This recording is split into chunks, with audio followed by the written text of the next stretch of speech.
friends, welcome to Sindhanaisamayal. எல்லாம் எப்படி இருக்கீங்க? தீபாவளிக்கு பரபரப்பா இருப்பீங்கன்னு நினைக்கிறேன். அந்த பரபரப்போட என்னோட ஜீரா ரசத்தையும் பாருங்க.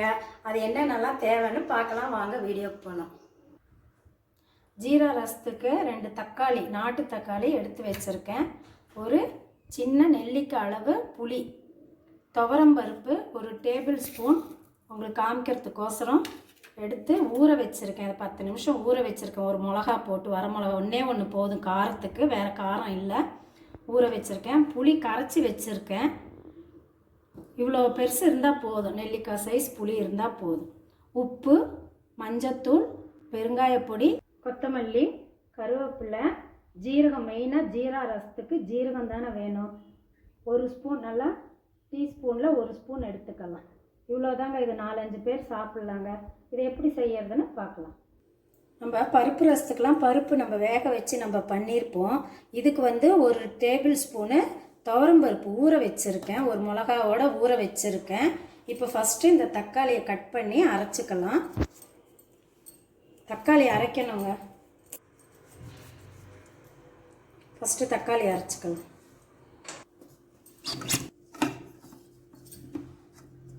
பாருங்க, இந்த மாதிரி நைஸாக அரைச்சிக்கோங்க. அரைச்ச தக்காளியை இதில் போட்டுக்கலாம்.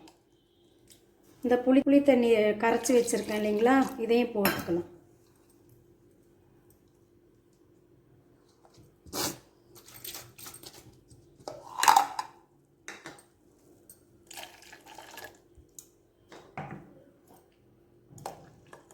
புளி தண்ணி போட்டுட்டு மஞ்சப்பொடி,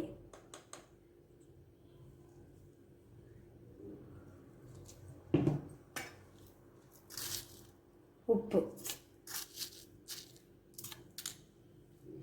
பெருங்காயத்தூள். இதை நம்ம கொதிக்க வச்சுக்கலாம். அதுக்கப்புறம் அந்த துவரம் பருப்பு சீரகமெல்லாம் அரைச்சி போடணும். கொதி வந்ததுக்கப்புறம் இது ஸ்டவ்வில் வச்சிடலாம், கொதிச்சுட்டு இருக்கட்டும்.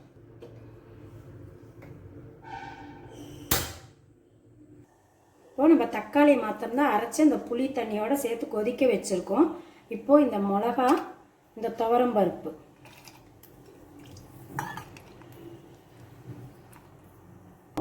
ஒரு ஸ்பூன் ஜீரகம் போட்டுக்கலாம், டீஸ்பூன். கொஞ்சம் கருவேப்பிலை, கொஞ்சம் கொத்தமல்லி தழை. இதை போட்டுட்டு கொஞ்சம் நரன்னு அரைச்சிக்கலாம். அந்த துவரம்பருப்பு தண்ணியை ஊற்றி கொஞ்சம் நரன்னு அரைச்சிக்கோங்க. இந்த மாதிரி அரைச்சா போதும்.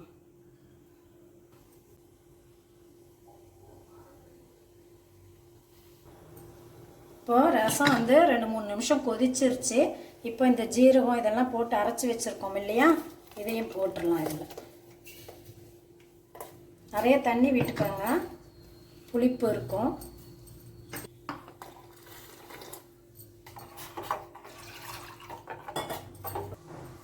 இந்த கருவேப்பிலையும் அதில் போட்டிருக்க அரைக்கிறதுக்கு இதில் கொஞ்சம் போட்டுக்கலாம்.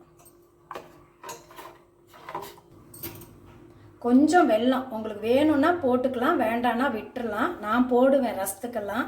இந்த கொஞ்சம் போட்டுக்கலாம், டேஸ்ட்டாக இருக்கும் உங்களுக்கு.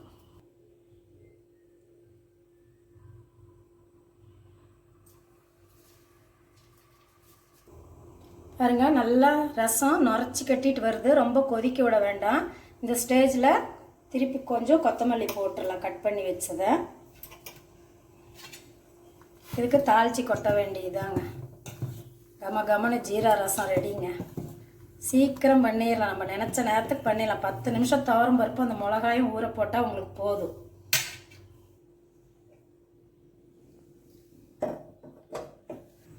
இல்லை, நெய்யை 1 ஸ்பூன் விட்டுருக்கேன். கடுகு போடுறாங்க.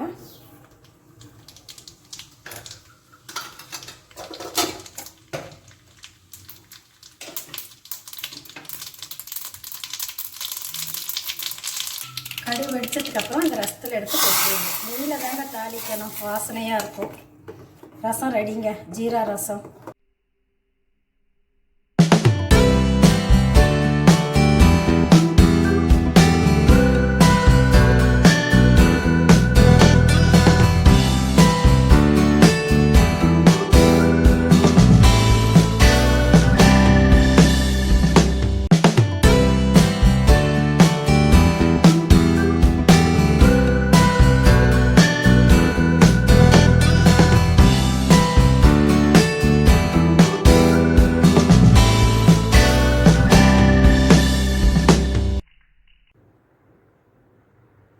ஜீரா ரசம் சூப்பராக ரெடி ஆகிடுச்சு. உங்கள் வீட்லேயும் செஞ்சு பார்த்துட்டு எப்படி இருக்குன்னு உங்கள் கமெண்ட்ஸை சொல்லுங்கள். மறக்காமல் சிந்தனை சமையலை சப்ஸ்கிரைப் பண்ணுங்கள். கூடவே அந்த பெல் ஐக்கானையும் தட்டி விடுங்க. நெக்ஸ்ட் வீடியோவில் பார்க்கலாம். பாய்.